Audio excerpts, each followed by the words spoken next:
Like Deborah, I also prefer to stand. So this is the title of a paper that we published in the Asia-Pacific Economic Review, or rather they published last year, which had an interesting genesis. It was actually commissioned by a Japanese organization, which probably tells you all you need to know. And they wanted us to look into the longer-term future of China-Africa relations, looking at it from both points of view, but particularly the changes taking place in China and what implications those would have for Africa, but also changes taking place in Africa and how these two might interact. Some of it I'll skip over because I think you're going to be dealing with it in greater detail later, so I've already given you the background to it. I'll talk a little bit about the current frame of China-Africa relations, which again I think you're going to deal with aspects of it later, and then really focus on China's economic rebalancing and what it means for Africa. So this will pick up on some of the themes that we developed in the first session and extend them a little bit, but also in some senses agree with a lot of the previous discussions. And then in the end we sketch some broader considerations or broader implications, particularly for China as it engages with Africa. Okay, so as I said, the genesis of the paper was to move or to take the discussion beyond the current frame. This was published last year, and of course a lot of analysis has been done since, but I think the basic framework of the paper is still valid. And then what we see as the key driver really is China's economic rebalancing, but also, of course, as we've just heard, in fact, a lot of the kinds of manufacturing investments that Deborah was talking about are really market-seeking investments, and that's to capture some of the Africa rising narrative. So there's certainly drivers on the African side too. So I'll skip over politics and security. We'll deal with that a little bit in the paper. I'll just dwell a little bit on the economics. So if we think about the current China frame, what do we see? Well, how do you characterize China? So of course there's different definitions. We reach for a relatively easy one, which is the notion of state capitalism. And in a sense, the first thrusts of Chinese engagement with Africa have been about Chinese state capitalism engaging with African countries. And so what are the key features of that? State-owned enterprises, particularly in resource extraction, policy banks. Deborah showed us what's happened with the Exim Bank, for instance, and of course official development assistance backing all of that up. And that still obviously remains highly relevant, but as I'll hope to show you, it's becoming relatively less relevant. And then, of course, a lot of that's been about resources, resource extraction, shifting now into manufacturing, and I'll have more to say about that shortly. On the African side, that's raised quite a lot of concerns, actually, about deindustrialization. That's certainly a term one hears a lot. But that debate, I think, is shifting a little bit in light of some of the factors that Deborah was pointing to. And then again, the special economic zones, which partly are designed to address this deindustrialization concern, but of course they have a logic of their own as well. And I'll skip over these two slides. So it's basically, this was just to capture the core elements of the China-Africa frame. And some of it becomes relevant towards the end of the presentation. Now, what's going on in China? So how are things changing? Well, there's lots of different opinions about this. So basically, 5 key bullets. We all know about the increased domestic cost structure, and it's not just wages, it's land, it's electricity prices, it's a whole range of costs that are going up. So the China price has changed, or it's in the process of changing, one should say, because China still has a lot of advantages in low-wage, assembly-based manufacturing, a lot of that now moving into the interior.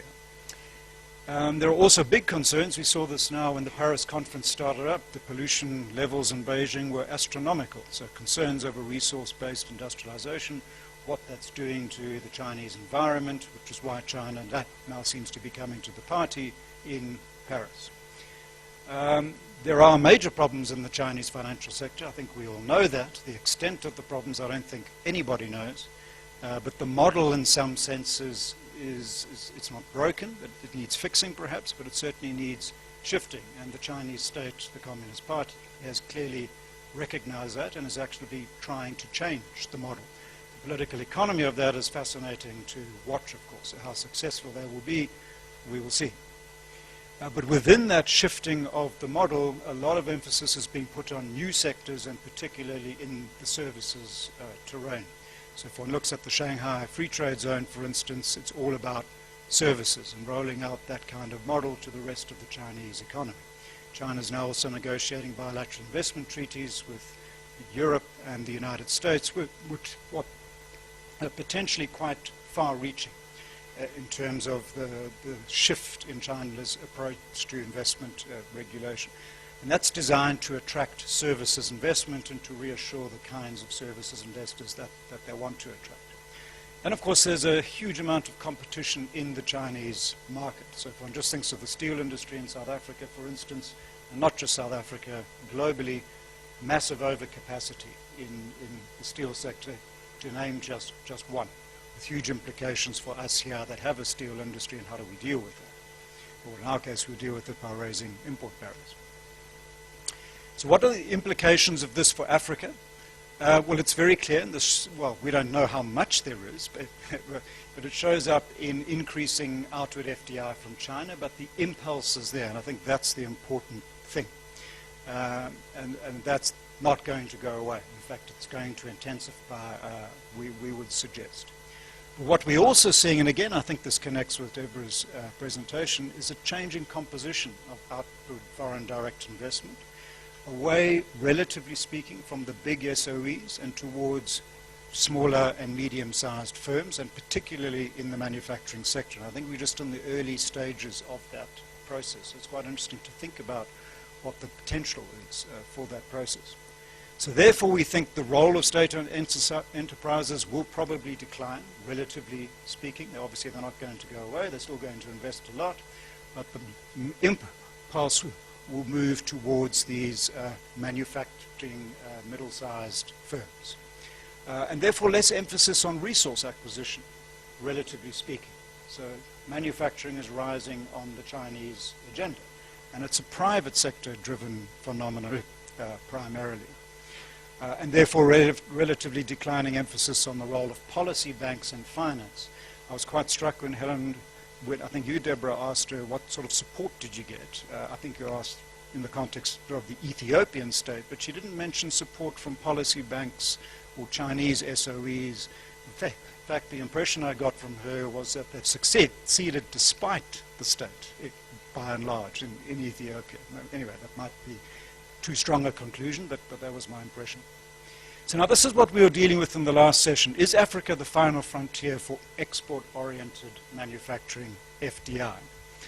And I think actually the jury is still out on this question. I didn't elaborate on my views in the previous session because I thought I'd hold it over to now. So why do I say that? Well, firstly, I think, and I've made this point already, there are enduring Chinese advantages. Right? So there's still a huge labor force. The cost structure is relatively high.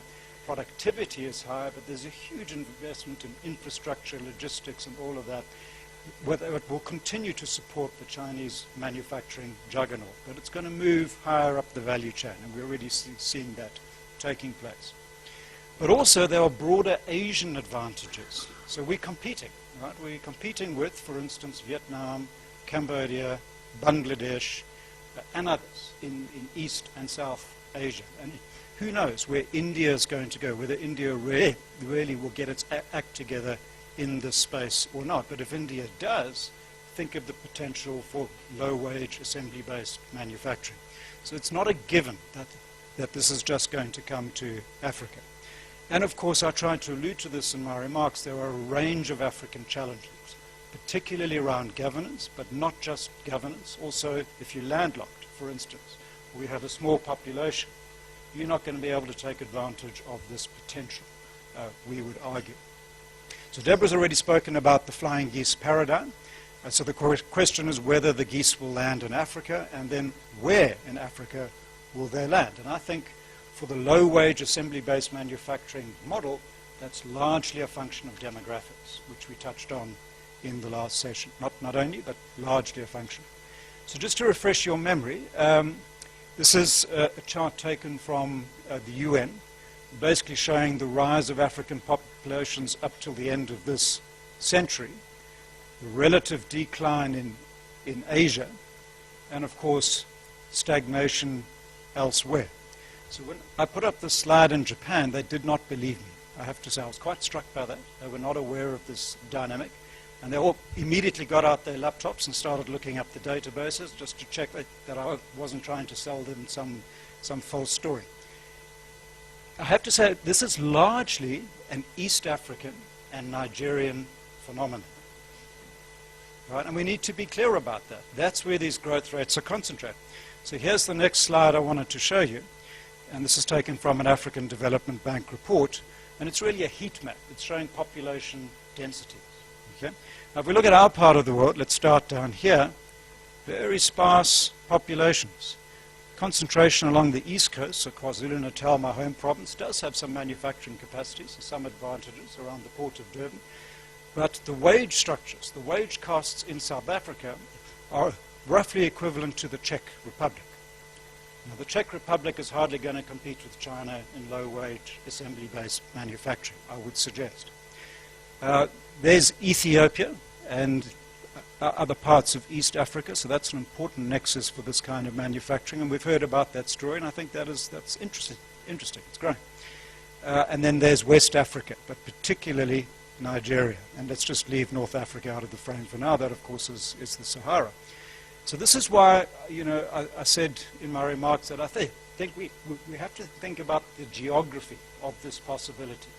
It is not going everywhere. It's going to be concentrated in particular countries, and particularly those that grasp the governance reform nettle. And I think we should unpack that. What does it mean to attract this kind of manufacturing?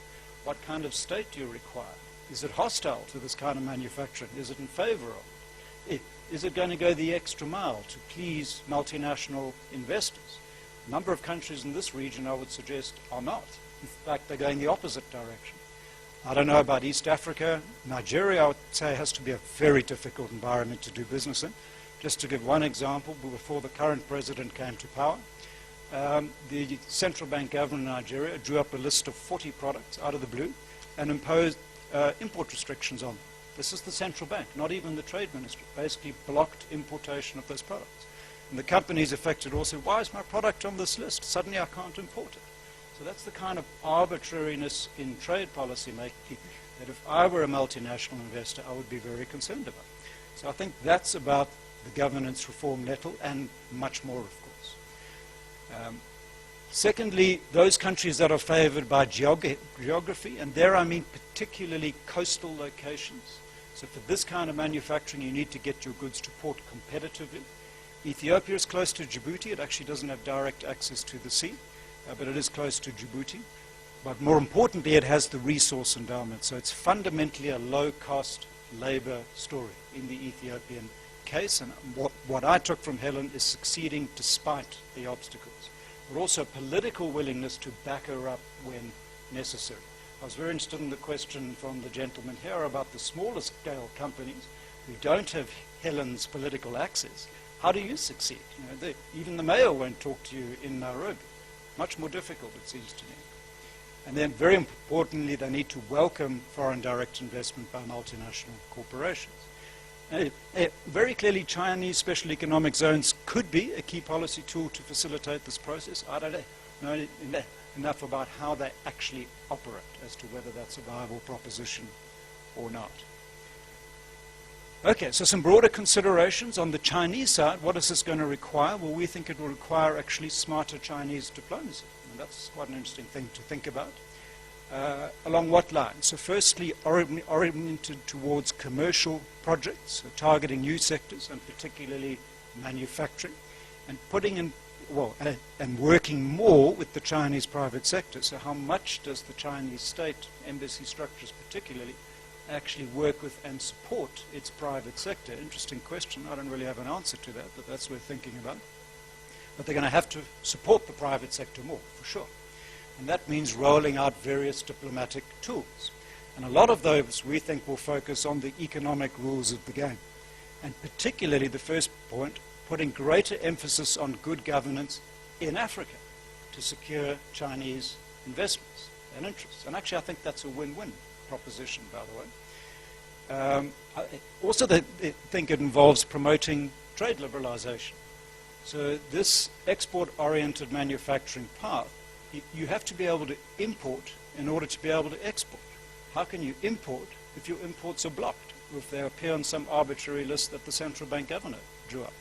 So therefore the Chinese state will have to engage with host governments and promote import liberalization if it wants this path to succeed. And of course securing investments through BITs, bilateral investment treaties. So what's the essence of a BIT? It's to protect a company in the event of an expropriation. Okay? So in the South African case, we're cancelling BITs, by the way. We're taking investor-state dispute settlement off the table, probably for good reasons. Personally, I'm quite sympathetic to that. We can debate it. But in the Namibian case, I'm not so sure that that's a good path for them, by the way, but that's also the route they're going. And the region as a whole, Southern Africa, is going that route too. Now, would my investments as a Chinese investor or anywhere else be secure in Zimbabwe, for instance, without access to investor-state dispute settlement? And I would suggest not, at least as things currently stand. Or in Angola, for that matter. I don't know. So these are hard governance questions we need to ask. But if I was sitting in Beijing looking at this, I would certainly be looking to secure my company's investments through bilateral investment treaties with investor-state dispute settlement, which is the essence of what China, by the way, is negotiating with the US. That's going to be a very demanding bilateral investment treaty negotiation. It is a very demanding one. Okay, and then of course that suggests that the policy of non-interference is going to become increasingly constrained. Right? I think maybe it is already not so much on the table. I don't know, I don't follow these things that closely, but it's certainly going to become more constrained. And then the final point, so this market-seeking investment is there to access essentially the middle-class growth phenomenon, the African middle-class growth phenomenon. But as Chinese investors come into greater contact with those African middle classes, things like human rights agendas, corporate social responsibility, labor rights, the environment, these things matter to African middle classes. So the Chinese government will have to grasp this and engage with it, and I think it already is in a range of different ways. That might, of course, raise challenges back in China, but then Africa's a small fish on the global scale.